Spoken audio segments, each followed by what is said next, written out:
in time. A ceremonial welcome for US Vice President J.D. Vance, who is in India along with his wife and children. It's going to be a personal as well as important strategic visit as well to strengthen ties between both the countries, the US and India.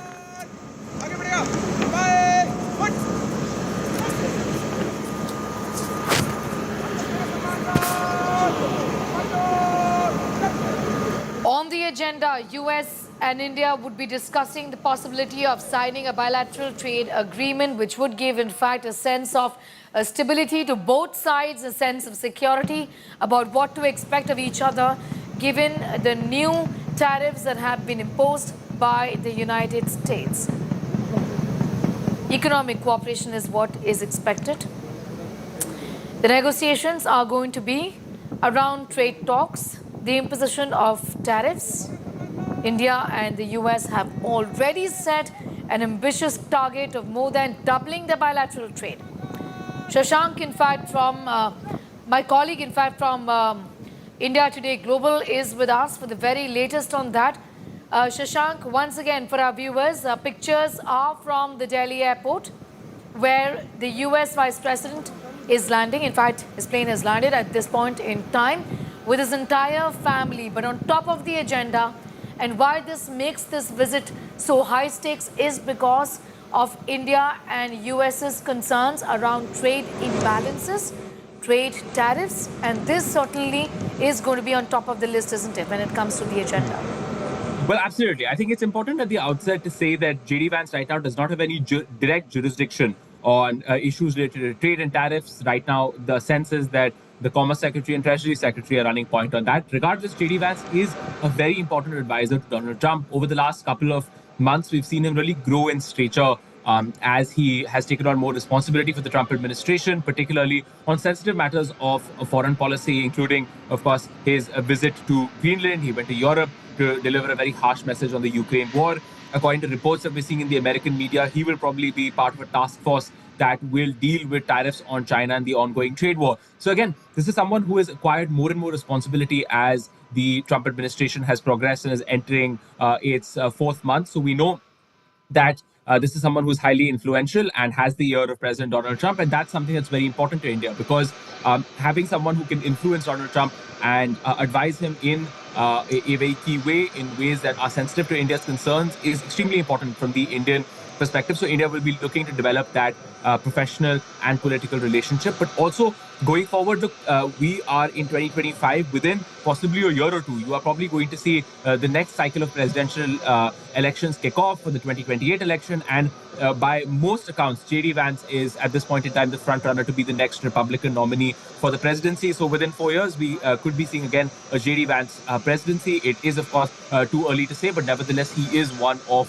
the frontrunners at this point in time. So getting ahead of that, establishing that personal relationship with this politician early on is going to be important because down the line, you want someone like J.D. Vance to be sensitive to Indian concerns, have experienced India, to have met the top Indian leadership, so that as and when the Trump administration progresses and as his own candidacy progresses, you will likely see a much closer relationship between India and the United States because of that personal relationship that forms the foundation for this partnership. That's right.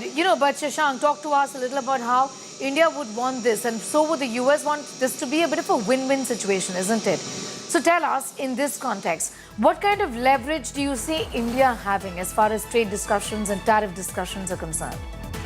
Well, I think India is going to obviously say that it has a very strong domestic market that the United States wants to access. Both sides have already said that they want to double bilateral trade to the level of around $500 billion. It's a strong incentive for US companies who want to come in, invest in India, access the domestic market. That, of course, is going to be important for them, especially at a time when the United States and China are fighting a trade war. You're increasingly seeing that a number of companies, American companies especially, want to do business elsewhere. They're finding it difficult to continue in China, and of course are looking for new avenues. India can be that haven for them as well. So India is not coming, of course, without its cards in the relationship. India, of course, also knows that it has a position in America's regional strategy when it comes to the Indo-Pacific, when it comes to handling China. That is something that America, particularly under the previous administration of Joe Biden, was very, very keen on pushing. So again, India knows that it has some leverage, certainly. But again, with the Trump administration, there are, of course, always negotiating difficulties. This is, in many cases, this is absolutely a red line for the Trump administration, that is tariffs and trade is something that is a top political priority for them. India understands that. And despite having, of course, some leverage, it has chosen to follow a non-confrontational path. It's not said very much about reciprocal tariffs. It's decided to follow the path of negotiations. We've seen senior officials speak fairly positively of those negotiations between India and the United States. So at this point in time, it seems that talks are progressing, and by September, the expectation is that we should have a trade deal. So India, of course, is signaling to the United States that it's it doesn't want this has to escalate into a big fight. It wants to have a deal, but it has to be a win-win deal that works for both sides, precisely because it understands that this is an absolute red line issue for the Trump administration. Also, Shashanka, of course, this is going to be an important discussion given how US is also India's largest trading partner, with the bilateral trade also increasing over the last few years or so. But like we've been talking about, this isn't just about work. This isn't about just diplomacy or strategic ties. This also is a very personal visit for the US Vice President. A lot of things that have been lined up for JD Vance as far as his personal visit here is concerned, a trip to India. Take us to what is expected in the next few days. Well, absolutely. So today, JD Vance is really expected to visit the Akshardham temple here in Noida. He's also expected to then move off and go to a shopping center where he's expected to shop for traditional Indian handicrafts. Around 6:30 p.m. then he's expected to meet Prime Minister Narendra Modi. It's expected to be a very key and very important meeting, after which the Prime Minister will host a dinner for him, where you will, of course, see very key ministers and other political personalities come to meet Vice President JD Vance. That's the schedule for today. Tomorrow, of course, he heads off to Jaipur again. Will indulge in the cultural sites of Jaipur. He's also, of course, going to give a major speech tomorrow afternoon on the state of the India-US relationship. That's a speech you're going to have to watch out for, because within that speech, you will probably see the message that the Trump administration wants to send India. That's happening tomorrow afternoon in Jaipur. He, of course, also then the day after goes to Agra, where he will, of course, see the Taj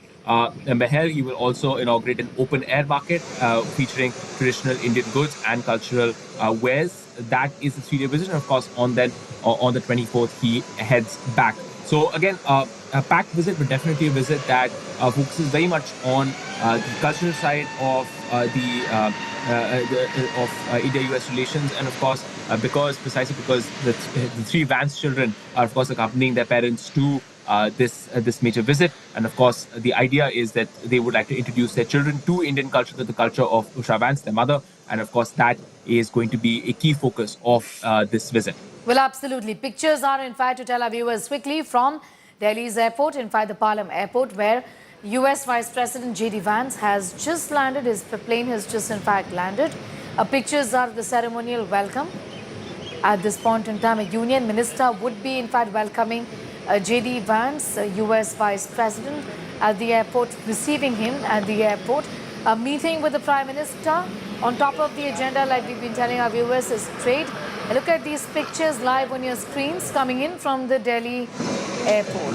Of course, both the leaders would be engaging in a dialogue, and this obviously has got to do with further bolstering of ties between both the nations when it comes to trade, when it comes to economic ties. An important visit from the point of view of Vance's coming to India and discussing what could be a middle path so that it's a win-win situation for both the countries. Now, previously, Donald Trump had targeted India in a way with 26% tariff as part of the now paused tariff program, but India did not retaliate. And like Shashank has been telling us, that Shashank kind of set a tone, isn't it, for this meeting also to take place. Instead of hostilities, we chose a path where a discussion could be possible so that there's a win-win situation for both sides, isn't it? Right. I think that the Indian position has always been that, look, this is a relationship that has been built over the last 20, 25 years with a lot of blood, sweat, toilet, tears.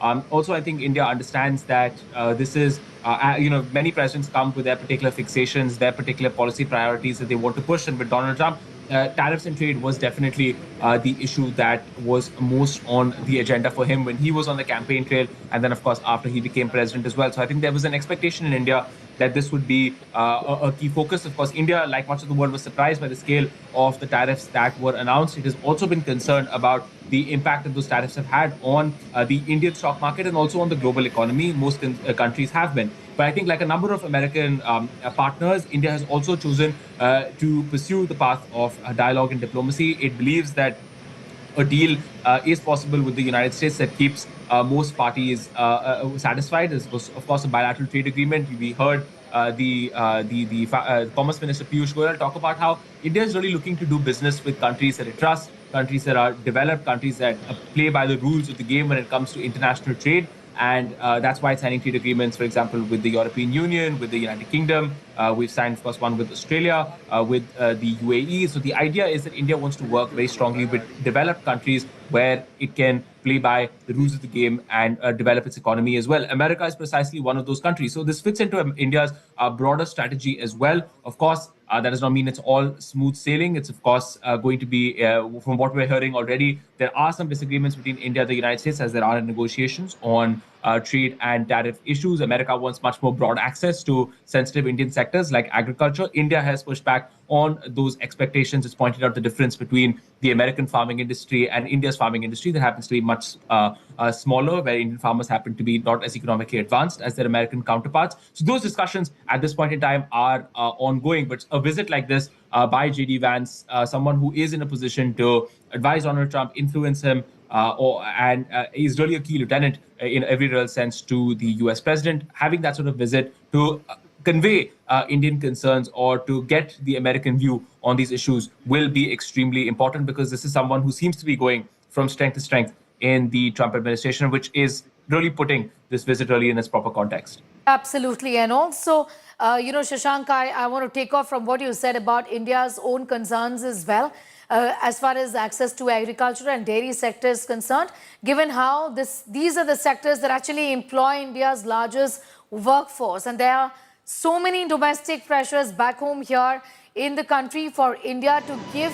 All right, to tell our viewers, pictures of J.D. Vance and Usha Chilukuri Vance, the US Vice President and Second Lady, on your screens at this point in time as they reach New Delhi. This is, in fact, pictures coming in from the Palam Airport in the national capital, where the US Vice President, along with the Second Lady, Usha Chilukuri Vance, daughter of immigrants from Andhra Pradesh, back home in the country with their children today, to in fact take the children back to the heritage, Indian heritage of their mother, her Indian roots, her Indian connection.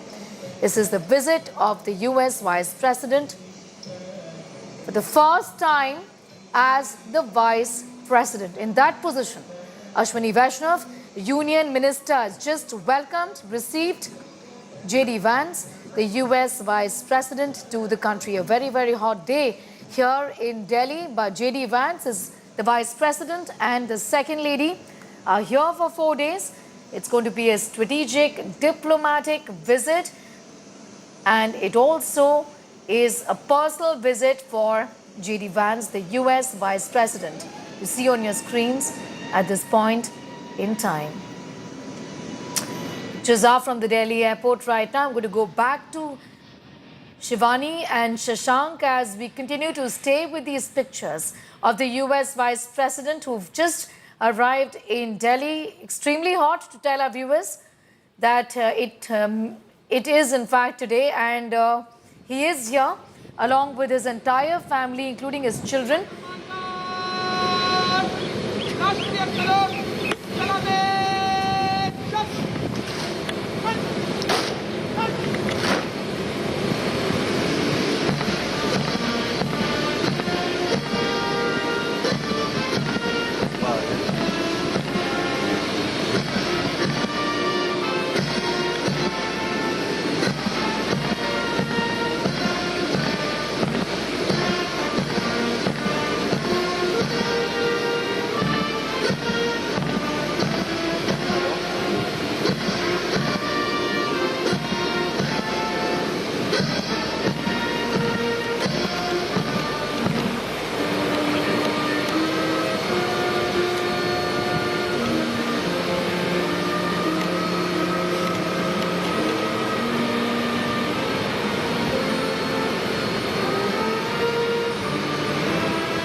Vice President J.D. Vance receiving the ceremonial guard of honor. This is the ceremonial welcome for the U.S.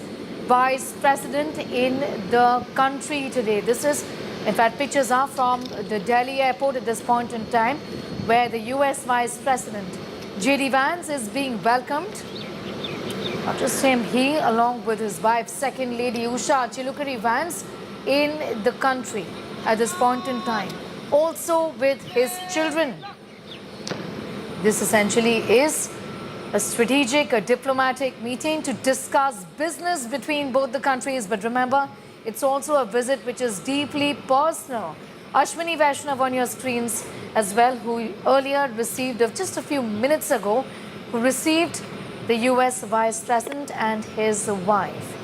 Pictures are from the Delhi Palam Airport, where the US Vice President is. Red carpet there being rolled out. A warm welcome for the US Vice President along with his wife and children. So you can take a look at those pictures where his children, very young kids, come down, and they are in fact for a family visit as well. Right now wearing kurta pajama and sherwanis, and that's in fact the youngest child, the daughter of J.D. Vance and Usha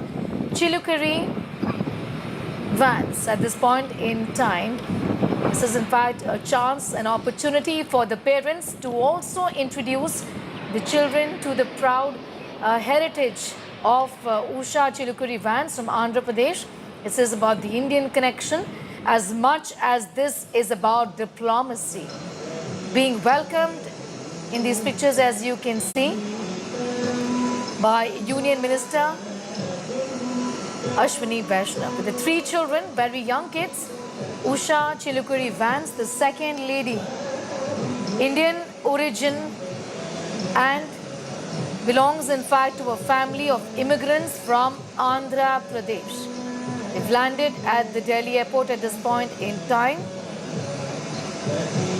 J.D. Vance, the US Vice President, Usha Vance, along with the three children, in India today. These are pictures coming in right now from the Palam airport.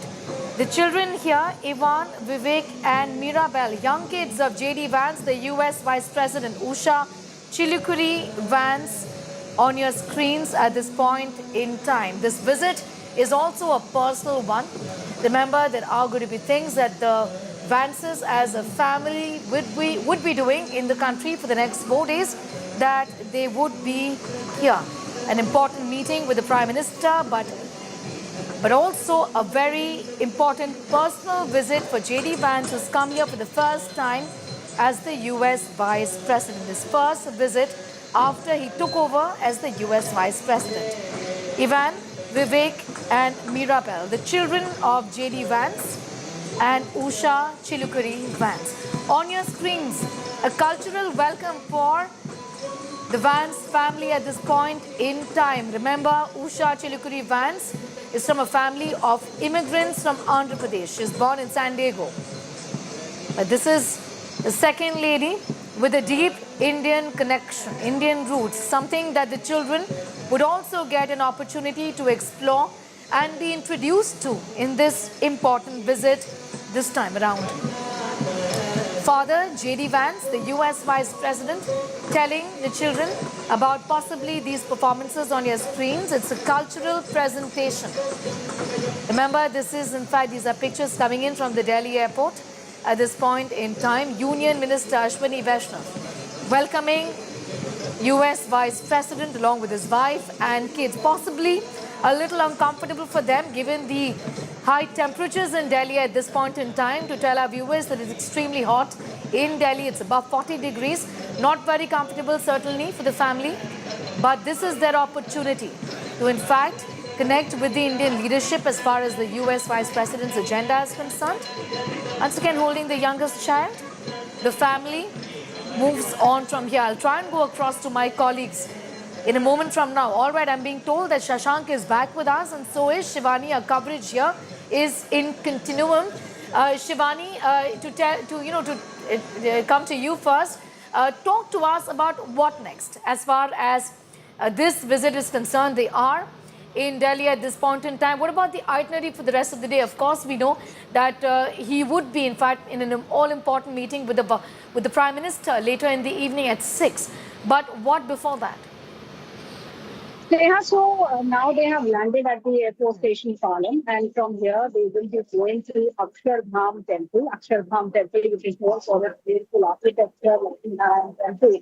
And they'll be coming here. There is heavy deployment of the forces close to the Akshardham temple where they are right now. The movements are restricted, of course, because of the dignitaries visit. And then he will be going to the art gallery in Delhi. He will be witnessing the art and culture, the rich heritage of India. Then he'll be meeting Prime Minister Narendra Modi in the evening at 6:30. This will be a very important bilateral meeting between India and the United States. Then they'll be heading, the whole family will be heading to Jaipur, where they'll be staying in the Amer hotel. And then tomorrow is another busy day for Vance family in Jaipur, where they'll be holding an important lecture, important address at 3 in the Jaipur city. They'll be going around places in Jaipur. And from Jaipur, they will be going to Agra, where they'll be witnessing Taj Mahal on Thursday, and then they'll be wrapping up their visit on 24th. So today is the most important and the busiest day on the schedule, where they have landed here.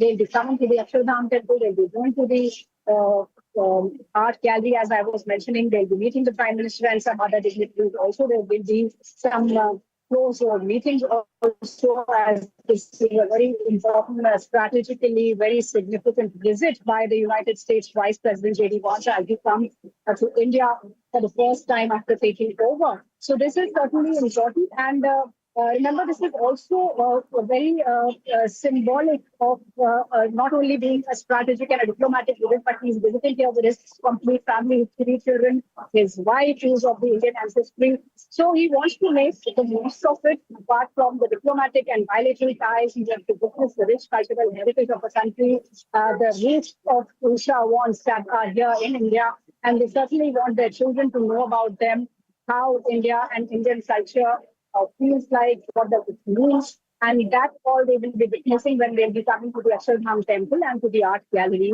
and they'll be meeting people. All right, absolutely. In fact, I'd like to tell our viewers about what the kids were wearing. Extremely symbolic. It's a visit to their mother's country, and the kids were, all 3 of them were dressed in traditional attire, and those are pictures of J.D. Vance's and Usha Chilukuri Vance's children. At this point in time, on the right side, on the top right side of your screens, where the kids, the boys were dressed in kurta pajamas, as you can see, and the youngest child, Mirabel, was in a lehenga. Cute pictures coming in of the kids from, in fact, Delhi's Palam airport.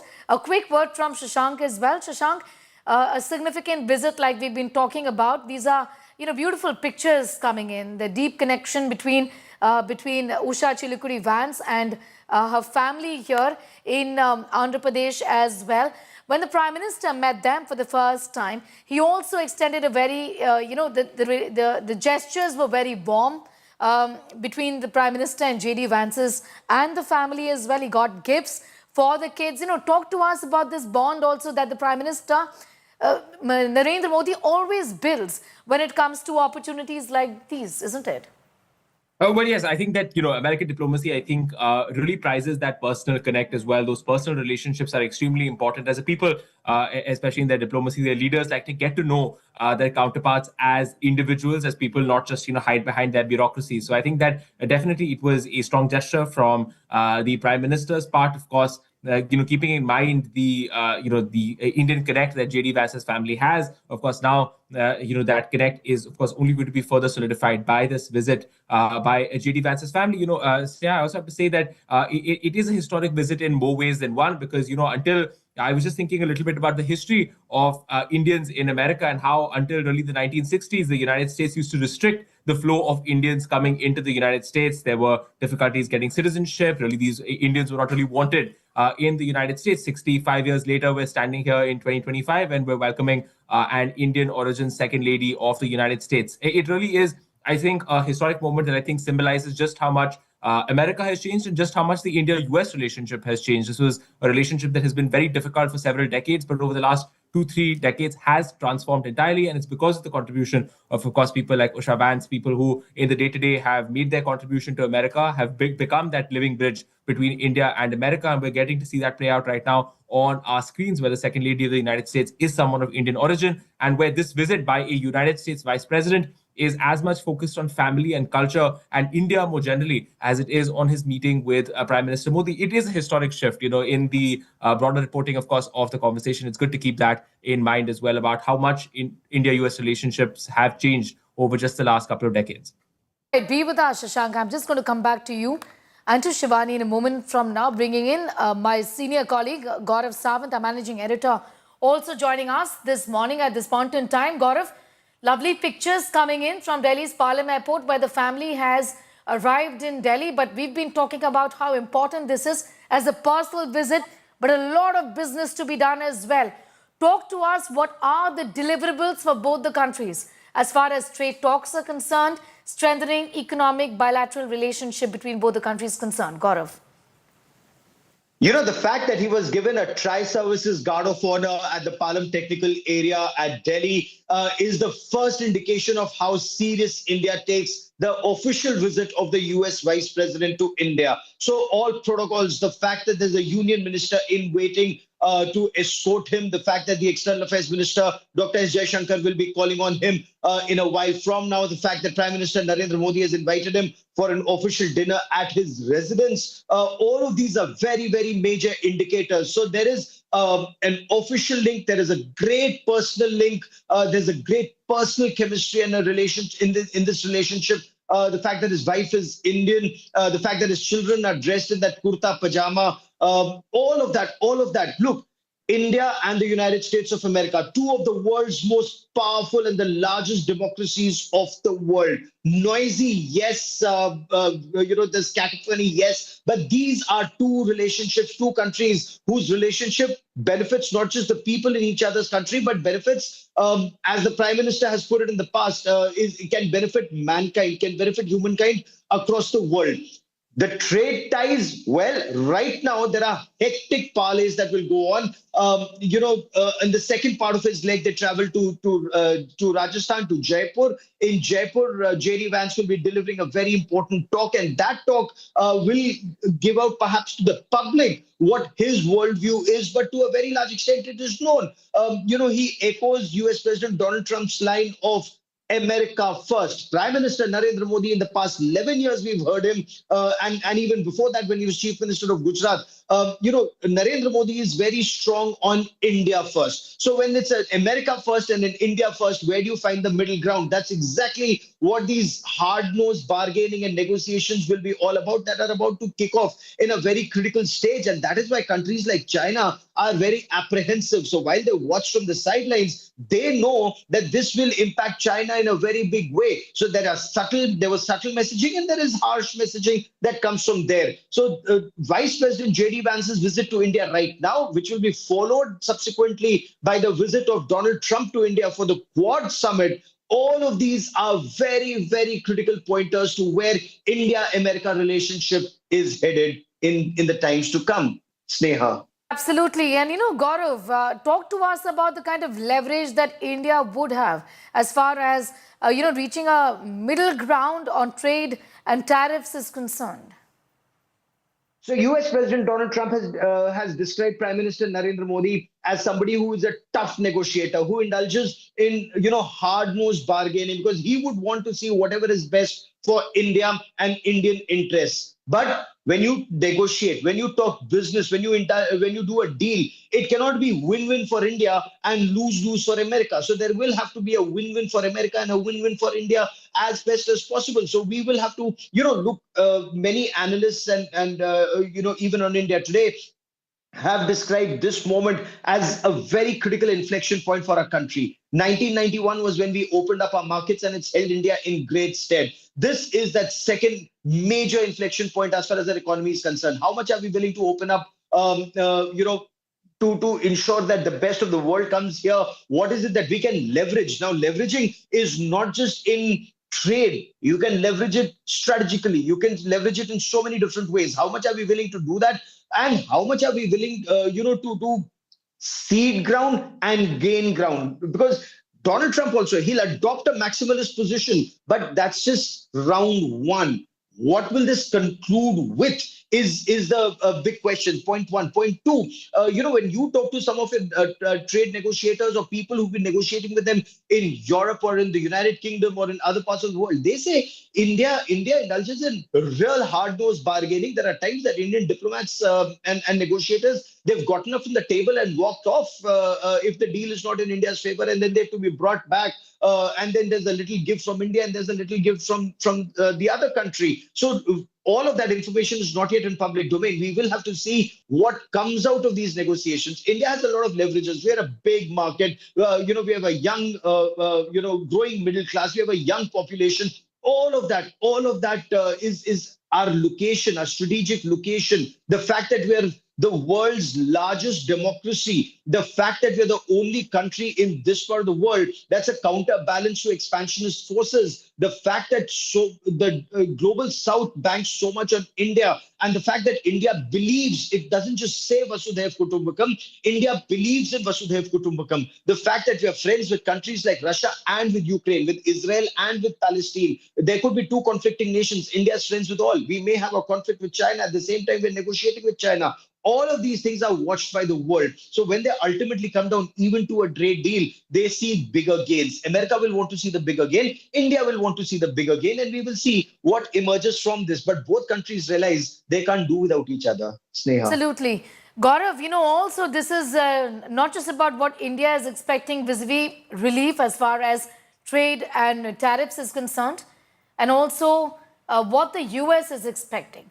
America's expectation from us, access to agriculture and dairy sectors, which India is going to be very reluctant about, given the kind of workforce that India employs within these sectors and the kind of domestic compulsions back home for India to adhere to their demands as well, isn't it?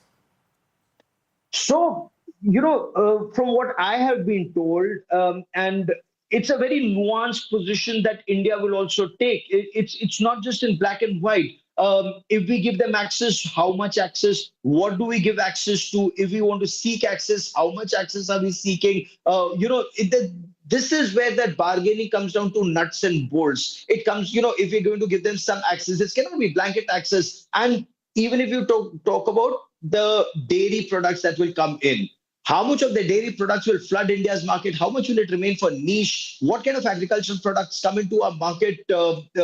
Again, where will we permit them? Where we will not permit them? Where there will be absolutely no give when it comes to protecting interests of India's farmers? No prime minister, no government, no one who's, however strong, cannot protect their own farmers. So that is what negotiations are all about. And they may take time. If there are consequences, they will have to see how best do you minimize the impact of those consequences. That is what negotiation is all about. India will also give across our point of view. Remember, America is a developed country. India is a developing country. We are hoping to become a developed country by 2047. So there are considerations that India would also expect the United States to understand. And the United States will also have to see if they want India to be that strong counterbalance to expansionist forces and forces that want to take the US down. There will have to be a give to protect Indian interests. So there are so much negotiations that take place, and especially when it comes to the two very crucial sectors you pointed out, dairy and agriculture. That is to a very large extent something that India would want to protect Indian interests.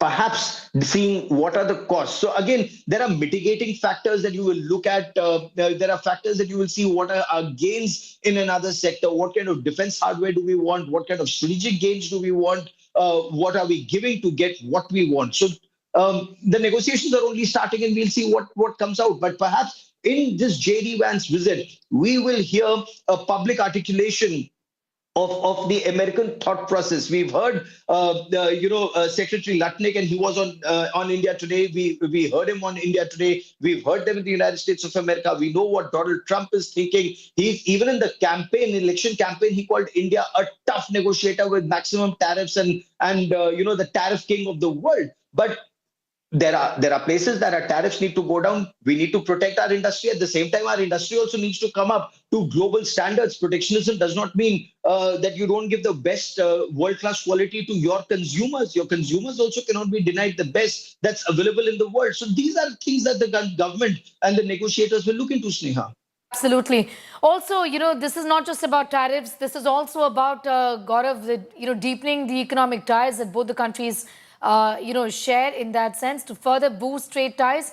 There is an ambitious target that has been set by both the countries, and the expectation is that this would in fact materialize in the form of a bilateral trade agreement, which would be signed by both the nations after this visit. So the bilateral trade agreement is expected to be signed by fall. Very crucial visits will take place. Very crucial negotiations will take place. One part of the negotiations will take place in the United States of America. And until the deal is inked, it's kept very close to their chest on either side. They'll hold their cards very close to their chest because they wouldn't want anything to derail the bilateral trade agreement either side. There's a 90-day period. So the advantage or disadvantage, whichever way, you've been negotiating it for a long time, but now you want to arrive at a conclusion, before this 90-day fall, or there will be a 26% tariff, reciprocal tariff, and which again Donald Trump says is discounted tariff. So there are aspects that will have to be looked into, but it's not just trade. Trade is one aspect. Strategic relationship between the two countries, the defense hardware that India hopes to acquire, and more than hardware, India is also looking at co-development, joint manufacturing, and make in India as part of the deal. Whether that moves forward and with the pace with which it moves forward is very crucial. A lot of promises have been made even in the past, but do keep a couple of things in mind. We've been tracking the India-America relationship in this phase from the time that 1998, when the nuclear tests were carried out. America imposed sanctions on India. 1999, Kargil war happened. Not only were some sanctions removed, but the relationship moved to a different level between then Prime Minister Atal Bihari Vajpayee and Bill Clinton as the President of the United States of America. When he visited India, the kind of pomp and show around that visit, the transition that took place. Then Dr. Manmohan Singh and George Bush, the civil nuclear agreement that was inked, and that catapulted India to a different league, despite the opposition of the left, Indian left, threatening and attempting to bring down the government. Then with Prime Minister Narendra Modi, when he became Prime Minister in 2014, engaging. So Prime Minister Narendra Modi is engaged with Barack Obama. The relationship has advanced. Then with President Trump in his first tenure, that's the time you'd recall that the relationship went together altogether to a different level and a new high that was achieved in some aspects, including, you'd recall, when Pakistani terror was hitting India, the Balakot bombing that took place, the Article 370 that was abrogated 5th of August 2019. Subsequently, during Clinton-Modi era, the relationship went forward. And if I may, so whether it's a Namaste Trump in Ahmedabad in 2020 or a Howdy Modi in Houston, Texas before that, you're seeing the personal bond between the two leaders that does take this relationship in a different level. So finally, my understanding is, in case there are a couple of niggles, perhaps they may be sorted out at the level of the top leadership subsequently. And now when President Trump comes to India for the Quad Summit, India was to host it last year, but since, President Joe Biden, that was his last year, and he said, can I host it in the United States of America? And India said, sure, you may. We'd be happy if you did. Now that is India's turn, or the US turn. Now in 2025, it happens in India. So you'll have all the Quads head of state and governments in India. So that also shows strategically our rising importance. So a lot of things that are happening in 2025, which will define, India's journey, as Prime Minister Narendra Modi puts it, to a Viksit Bharat in 2047, Sneha.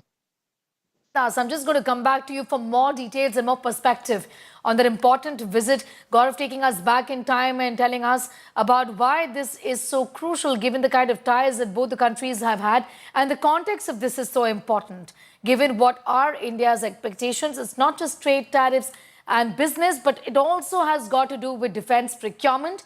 I'll talk to Shivani on that in a moment from now. Shivani, I'm being told, is at the Akshardham temple as well, which is just very close to our office where we are at this point in time.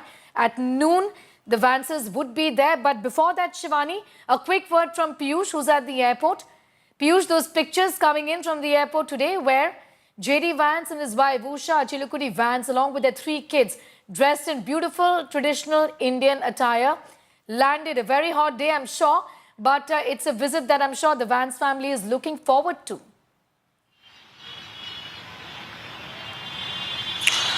Well, absolutely. They have now landed and they have also received a guard of honor from trial services. Remember that after this, Sneha, they will directly move towards the Akshardham temple. And right behind me, let me try to show you the visuals also. The entire area has been cordoned off.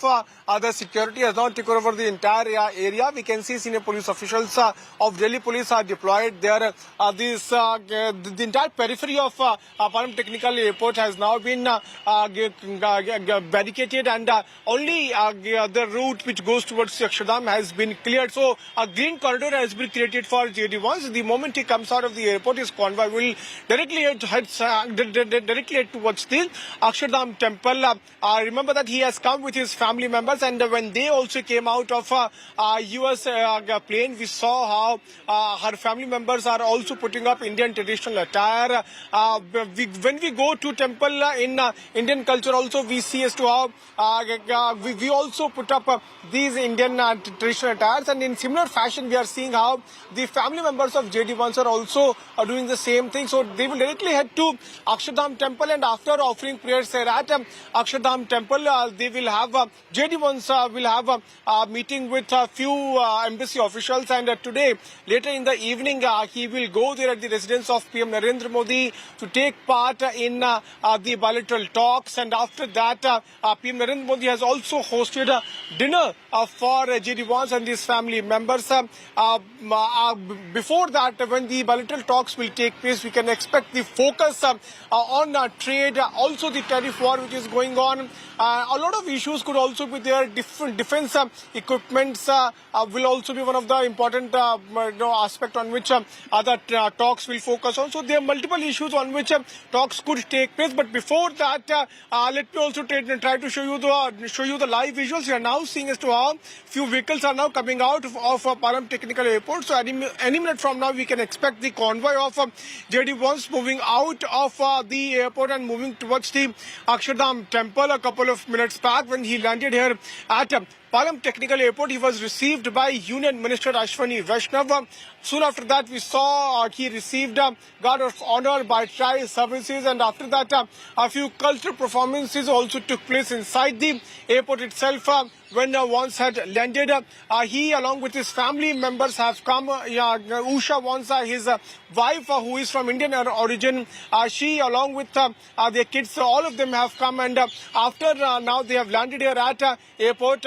Any minute from now, they will come out from the airport and move towards the Akshardham temple. There is a 4-day schedule of JD Vance. After offering prayers there at Akshardham temple, he will hold meeting with a few embassy officials, and today, later in the day, he will meet PM Narendra Modi. Bilateral talks will take place, and then PM Modi has hosted dinner for them. And after the dinner today itself, he will go to Jaipur, where he is going to stay there at a luxury hotel there in Jaipur. And after that, tomorrow in the morning, he is expected to visit Amer Fort, and then he is also scheduled to go to Jaipur, to Agra, to visit Taj Mahal, and after that he will come back day after tomorrow, and then he will fly back to US from Jaipur itself. So it's a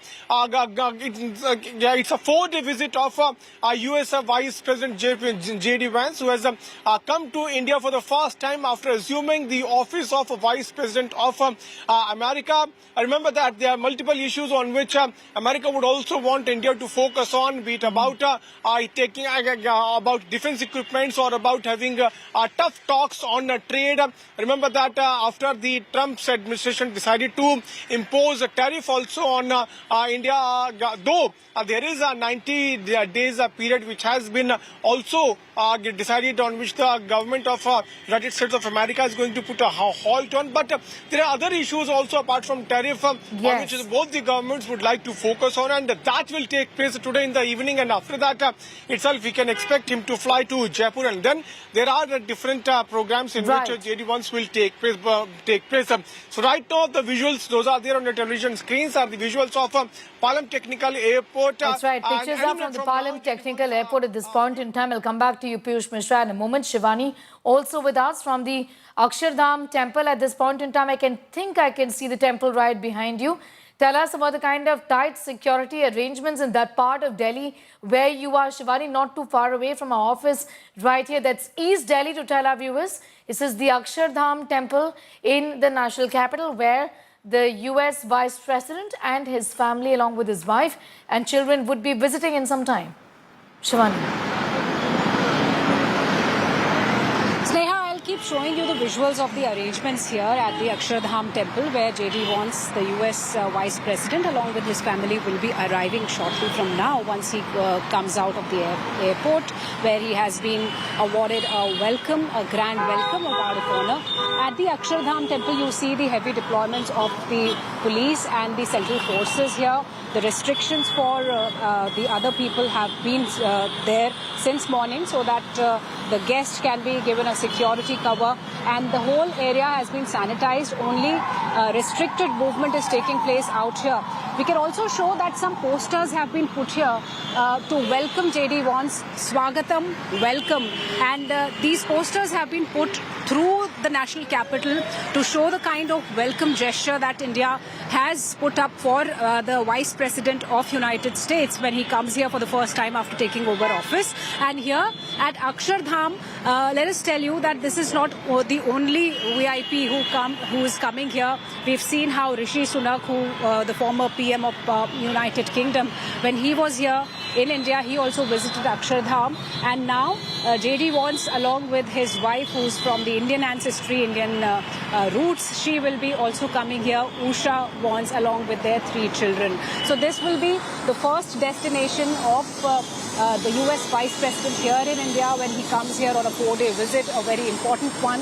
The first visit after he took over as the Vice President. Remember, Prime Minister Narendra Modi had already met JD Vance when he was in the United States to meet President Trump.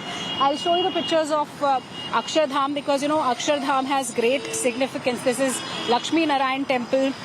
It's known for its architecture. It's a beautiful, magnificent mandir, and rightly pointed out by you that it's quite close to our office too. It lies on the border area of Delhi and Noida. And very important here is to mention, Sneha, that this visit will also bring hope between India and United States for the formal launch of trust. Now, what is trust? Trust is the transforming relationship utilizing strategic technology partnership that has been renamed from the earlier initiative of critical and emerging technologies, ICET, with the previous Biden administration. So a lot of rework happening, reshaping of ties after President Donald Trump took over.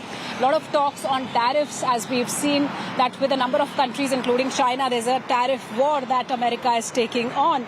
But India is working together with United States to get a trade agreement, to work on a middle path, to have a solution out of it, because, you know, the 90 days respite Right, that has Shivani, been in now fact, given be by with Trump us to tell you and our viewers that these are pictures coming in from the technical area at the Palam Airport in the national capital. On your screens, convoy pictures, in fact, of JD Vance's convoy there leaving the technical area. This is going to be a visit that the entire country is keeping a close eye on. A visit now after this to the Akshardham temple, from where Shivani was joining in live with us, telling us about the significance of it and the significance of the Akshardham temple. Not the first leader, in fact, from outside of India to pay obeisance at this temple. I'm going to go back, in fact, to Gaurav also, who continues to be with us for the very latest on that. Gaurav, all eyes on that meeting with the Prime Minister today at 6 in the evening. Talk to us about on the agenda, and also a little about the kind of groundwork that has been done in the last few weeks or so, isn't it? The groundwork has been on. In fact, when Prime Minister Narendra Modi visited the United States of America, before that, when he was in Paris, he also met JD Vance and his family. There were little gifts from India for the little children.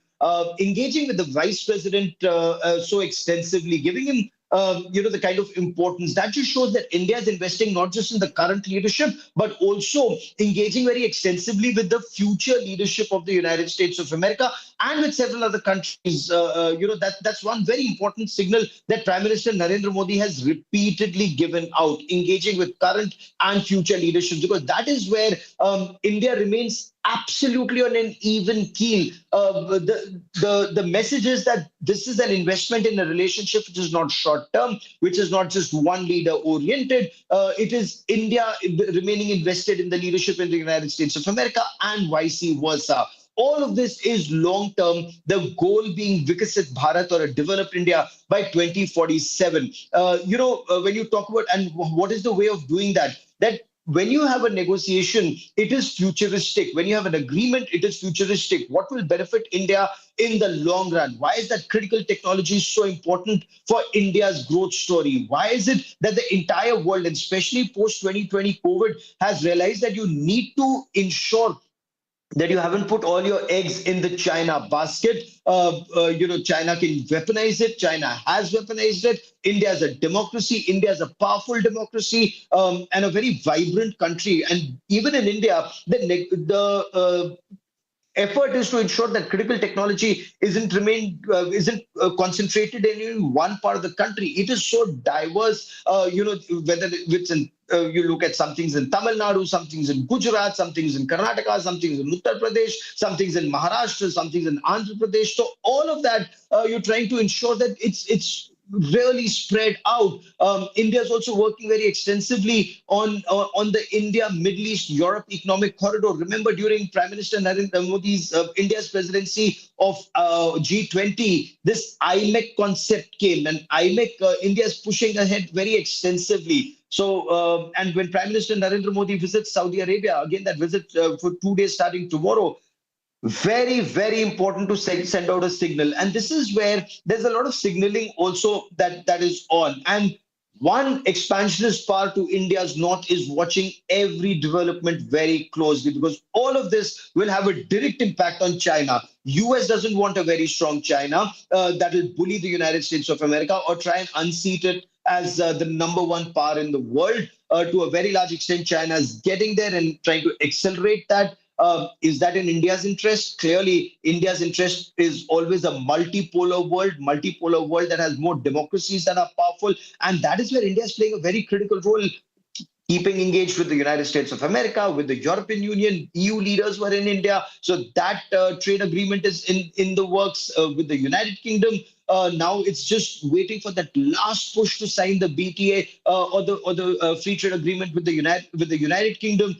India's engaged very extensively with the West Asia. The Middle Eastern countries are very, very crucial, and not just for India's energy needs, but much more. So that just shows how extensively Prime Minister Narendra Modi's government is engaged virtually with the entire world, with the developing countries, with Russia on the other side, with the Europe, with the United States of America, including remaining engaged with China, despite the tensions at the border. And there India is making very clear, disengage at the borders, bring peace at the borders, and the relationship moves forward. So again, India is not putting all our eggs in either the American basket or Europe's basket or Russia's basket. India is also well diversified, multi-aligned, as the government puts it, to ensure that Indian interests are best served. With JD Vance, it becomes very important. One, powerful future leader. Two, popular. Three, the India connection. His wife is Indian. The fact that for them it is rediscovering their roots, reconnecting with their roots. The children are connecting with their roots, and this is so huge. So it's not just visiting Akshardham Mandir. Very important. There's a huge temple that's also coming up in the United States of America, or the Swaminarayan temples. There are several other temples that are coming up in the US. So that's strong cultural bonding. Their visit to the Amer Fort in Jaipur. They're visiting Rajasthan. They're visiting Agra. And this is one part. Will they, in these 4 days, also be able to take out time for a quiet, dash to Andhra Pradesh. Some say it's in the works. Some say that since that leg is completely personal, they're not talking about it just as yet. And then, of course, they fly back to the United States of America. So it's a very, very crucial visit of the vice president. He'll go back with a lot of signals. Then the negotiations then kick off, and then President Donald Trump will be coming to India for the Quad Summit. So all of this just goes on to show that the engagement between India and the United States of America remains extensive and in so many different areas: economy, strategy, defense, critical technology, high-end technology, people to people anyway. So, the niggles with the visas that are being faced, the deportation of illegals, well, that has to happen. If they're illegals and certified that they're Indians, they have to be brought back. But can they be brought back in a more humane manner? So many aspects of engagement between the two countries. And again, like the government has been saying, the effort is to find a win-win solution to all these aspects. A win-win solution is what both the countries are looking at, and that perhaps is one of the reasons why India did not, in fact, impose reciprocal tariffs or was not hostile in its reaction when it comes to imposition of tariffs on the part of the US. Remember, India was not the only country. There were 60 others that were impacted. India has handled this, and remains to be seen how we worked as far as our leverage point is concerned with the US today, when both the leaders sit down and get down to business to talk about what can be a middle part for both the countries to in fact follow, for both of them to not be at a disadvantage. A win-win situation like Gaurav just mentioned. Gaurav, be with us. I want to go straight across to Shivani for a quick update on what's happening. In fact, all right, we will in fact continue to track that story with Shivani, Gaurav, and also Piyush. Shashank Mattu also is going to be joining in a moment from now to tell us about the significance of this visit, strategic, diplomatic, to mend in fact ties between both the countries, bolster in fact ties between both the countries, and also how this is important from the point of view of the Vances has seen this clearly as a personal visit, also an opportunity for the children to get a glimpse of their mother's roots, her Indian connection. That's extremely important for the family clearly as well. We're pausing here for a quick commercial break. That continues to be a top focus in just a bit as well.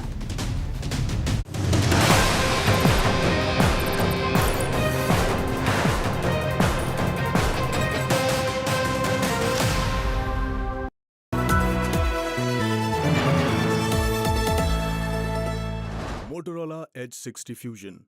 Edge out the ordinary. While covering news, there is no room for fluff. No distractions. No dodging the truth. No blanks, no misfires. Just sharp, fearless journalism. Every story, every debate, every question. Straight to the point.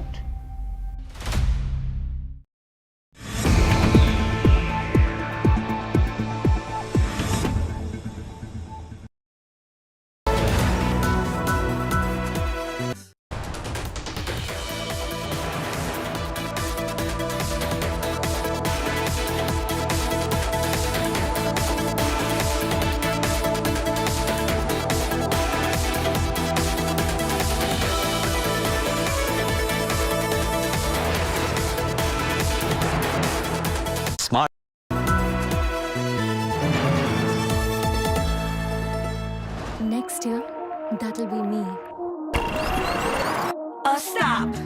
Gotta play, I drive to perfection. Yeah, I bet you know the way I strive. I'm on the edge out of the ordinary, heading for the prize like boom, I'm in the stars, and I know it 'cause it feels like. Can you see me shine?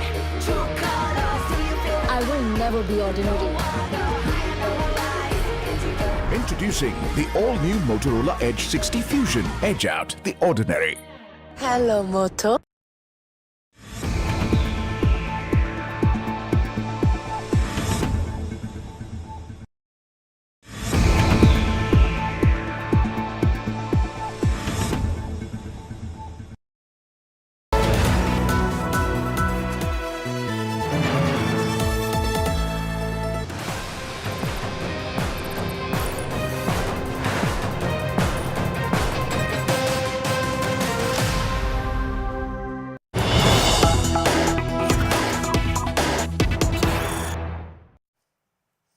More news coming in. This is a chilling confession in the Karnataka ex-top cop murder. Ex-top cop's wife confesses to the crime.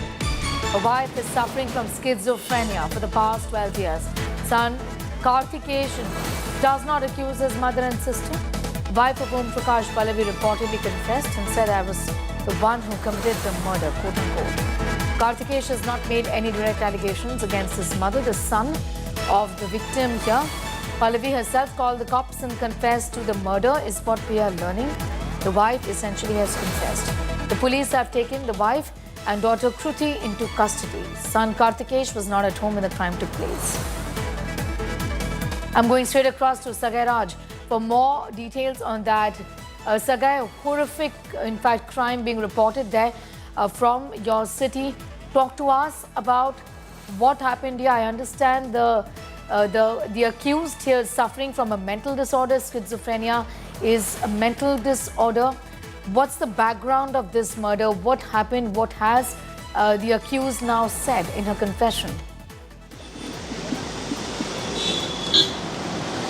See, there are multiple angles where the police are investigating. There are accusations from the family members stating that there was a property dispute between Om Prakash and their family members, especially his wife and daughter. And what we also get to learn through our sources is that the wife, Pallavi, has herself have telephoned the 112, which is an emergency contact number, and informed about this particular murder. As we speak now, we are outside the mortuary where the postmortem has been done, and subsequently we'll get to know how many stabs were made on Om Prakash and how he was being killed. And meanwhile, the police is also investigating further. The son Karthikesh has filed an FIR accusing the murder and requesting the police to interrogate further. And what we also get to learn through our sources is that the wife and mother, Pallavi, has confessed to the crime, stating that she is the one who has killed her husband. All right, Sagai Raj getting us those details as far as the horrific murder from Bengaluru is concerned. This has got to do with the murder of a former top cop in this city. The wife has now confessed to the crime.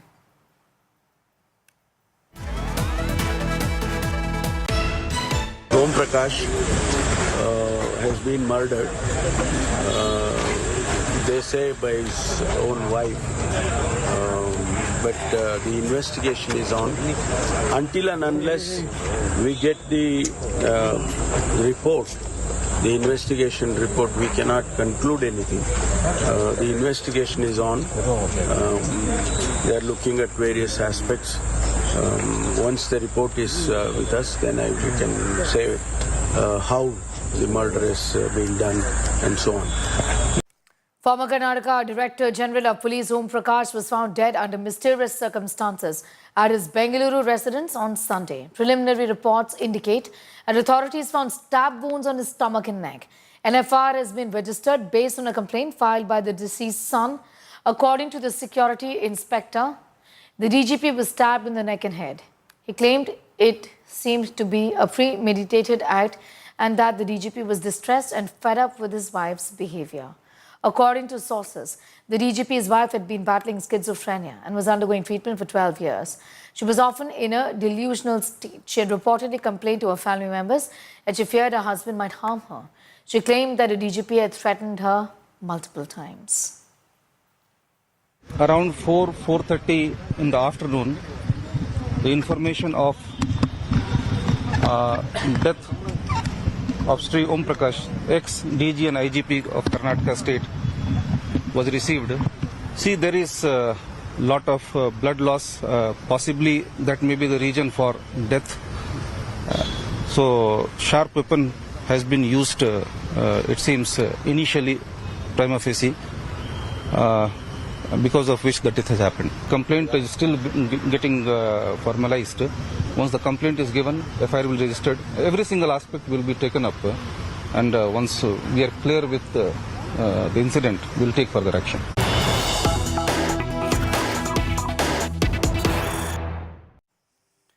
More news coming in. BJP slammed Insult India Raga. Rahul Gandhi attacks poll panel. BJP is hit back.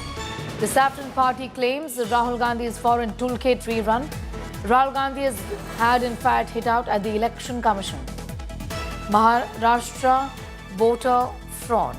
BJP says Rahul Gandhi slams Election Commission to hide from own failure. Why is Gandhi silent when the Congress wins is the question that they are asking at this point in time.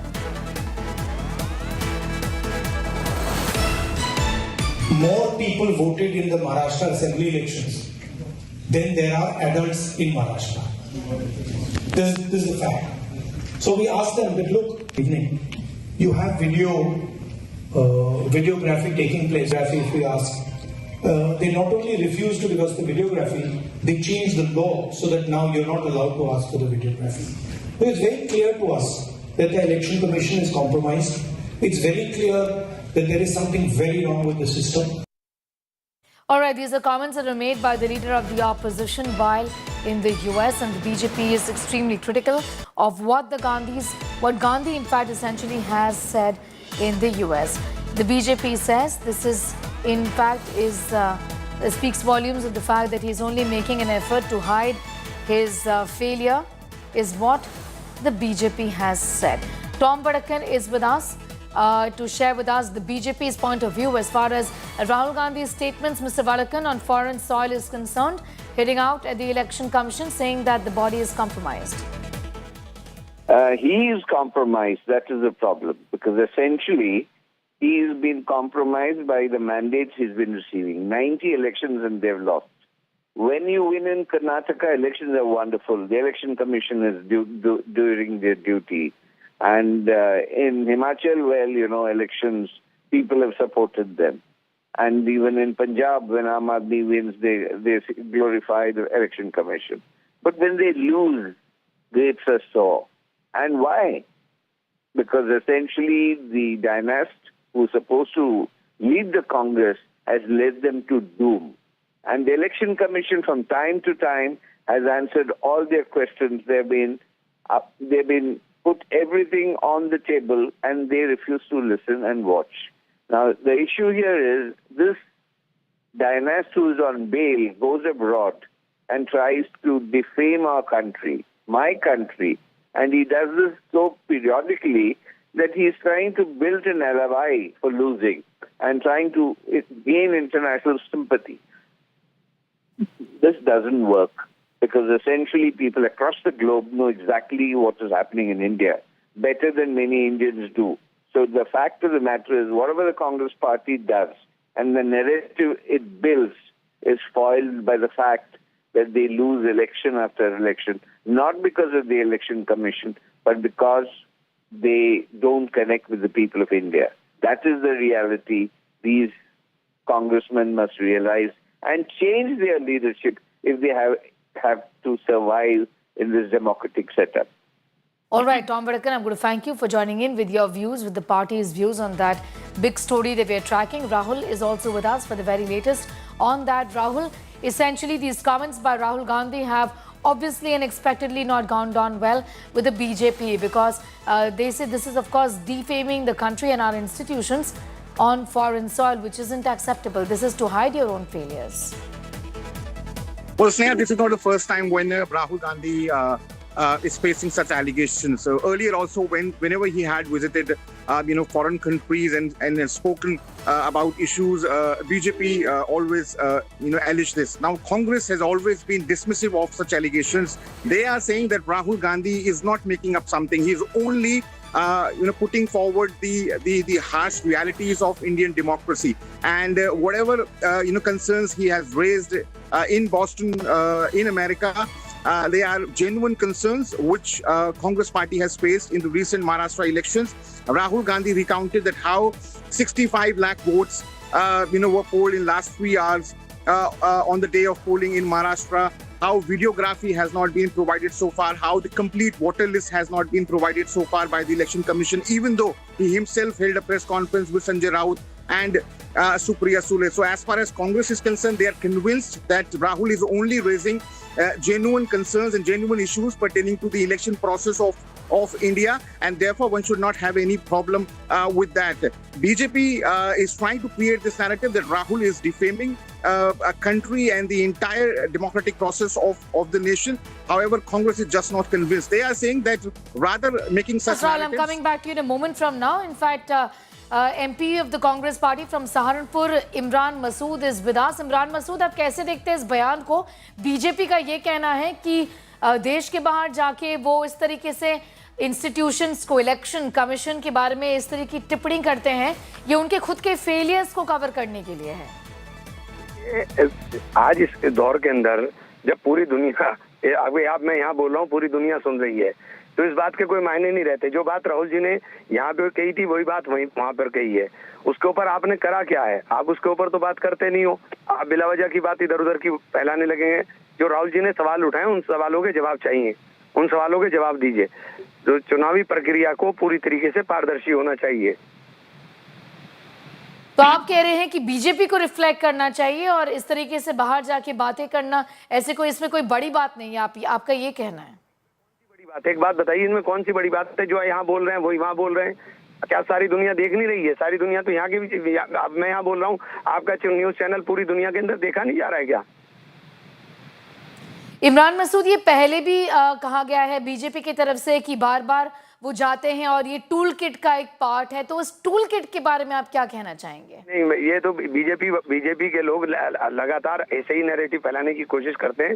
जो बुनियादी सवाल है उन बुनियादी सवालों से कन्नी काटने की कोशिश करते हैं। फिर एक सवाल इमरान मसूद, बीजेपी ये भी उठा रही है कि जब कांग्रेस जीतती है चुनाव कोई भी स्टेट में, तब उस समय इलेक्शन कमीशन के ऊपर इस तरह की कोई टिप्पणी तो होती नहीं है। हम तब भी कह रहे हैं, ये ईवीएम हटाइए। हम तब भी कह रहे हैं ईवीएम हटाइए। हम जीते हैं हारे अलग बात है, लेकिन एक चीज के ऊपर अगर सवालिया निशान खड़े हो रहे हैं और सारे विकसित देश उसको बाइकआउट कर रहे हैं, अमेरिका से भी ये बयान जारी हुआ था, तुलसी गबार्ड के बारे में आपने पढ़ भी लिया होगा, तो आप हटाना क्यों नहीं चाहते उसको? हटाइए उसे। तो आप कह रहे हैं कि अगर आप जीते भी आपको ईवीएम नहीं चाहिए, अगर आप स्टेट्स में जीतते भी हैं? 100%। शुक्रिया मेरे साथ जुड़ने के लिए। Imran Masood of the Congress party, clearly talking about the fact that this is something which Gandhi has spoken about in India as well. Essentially talking about it on foreign soil doesn't make it any bigger a crime, is what Imran Masood has said. Rahul Gandhi is so clueless. He is so incompetent and incoherent that he should first be reminded that America, where he's made this statement, the American president, Mr. Donald Trump, had hailed and lauded India's electoral system. Everybody has condemning Rahul Gandhi's attack on India on foreign soil, and people know the poisonous, divisive propaganda against Bharat itself is the reason why Rahul Gandhi has been repeatedly rejected by the people of India. All right, with that, it's time for a quick commercial break here to quickly remind our viewers the US Vice President is in the country with his family, and the information at this point in time is that he's about to reach the Akshardham temple in East Delhi. That's his first stop as far as his 4-day visit to India is concerned. We'll be telling you much more on the other side of this very short commercial break.